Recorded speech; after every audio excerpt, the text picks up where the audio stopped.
Hey everybody, Jason here, and I'm back with another quick video for you guys today. With the conclusion of the 2017 8-Scale Off-Road Fuel Nationals, Jared Tebow from Kyosho, Team AKA MX, he's crowned the new 2017 8-Scale champion. Jared drove amazing, and Jared, if you end up watching this, congrats to you. The reason we're talking about 8-Scale in this video is because one of the most common questions I receive, especially on YouTube, is what's the best 8-Scale buggy? Well, there really isn't a best in my opinion. I think there are different cars for different types of driving styles and different cars that excel on different types of tracks, whether they're smooth or bumpy, things like this. And so I'll try to keep this short and sweet, but I'm gonna tell you what my 3 favorite cars are for outdoor, 3 favorite cars are for indoor, and I'll tell you exactly why. My 3 favorite cars for outdoor tend to be the Mugen, the Kyosho, and the Hot Bodies. My 3 favorite cars for indoor would be the Tekno, the Hot Bodies, and it's hard to say on the third, probably the TLR, just because it's so aggressive. It just has so much steering.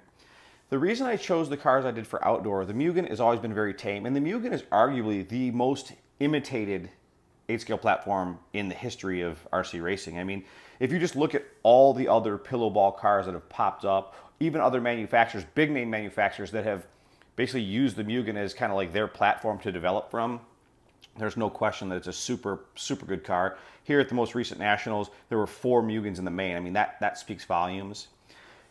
And that's my personal race car, by the way. I really love my cars, and I run them not only because they're good cars, but because they have a good support system, and I have a lot of friends that run them. The second choice, the MP9 TKI 4, my Kyosho cars may have been my most favorite cars ever. They just always worked really well, especially on rough track. My only complaint from my last generation is that I broke them a little bit more frequently than I would have liked to, and they were a little bit more expensive to maintain and upgrade than some of the other cars. But I still love the Kyosho stuff, and the newer generation stuff, while it's not a battle tank, it's far more durable than it's ever been in the past, and so it's really good. And if your home track happens to be really rough or really low grip conditions, I think the Kyosho car really excels there.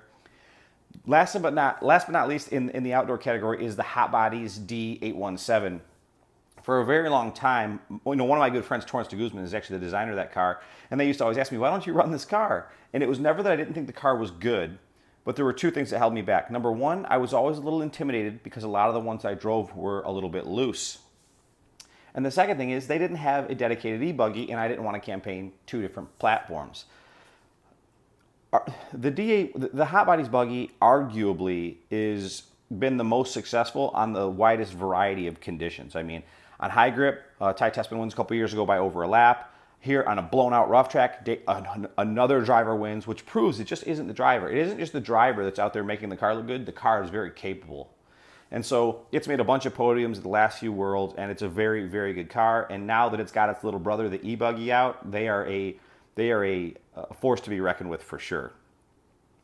Coming into indoor, the reason I would choose the Tekno, the TLR, and the Hot Bodies car, specifically, the Hot Bodies car obviously is a no-brainer because it excels on so many different surfaces. The TLR car is really nice because it's very athletic feeling. It has a lot of steering. It doesn't have truckloads of rear grip most of the time in my experience. Although obviously you can vary how the car drives with setup. Just its nature isn't really there.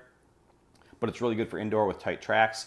And then the Tekno stuff. Tekno's cars have come a long way, and they're getting better and better. And I mean, obviously, Ryan Lutz finished second. So clearly the car works on low grip or rough blown out tracks. I haven't driven the newest generation of buggy yet, but I can tell you that when I had my Teknos, I've had 2 different Teknos, the EB48 and the EB48.2 maybe. And I'll tell you right now that those cars both had tons of steering, landed good. They were very athletic. And just, if I had to pick an indoor car today, just one, I would lean between probably the Tekno and the Hot Bodies E817. Those would probably be my 2 primary choices. So for outdoor, my top 2 choices would probably be Kyosho Mugen. Indoor would be Hot Bodies and Tekno. So hope this helped. See you guys in the next one. Bye-bye.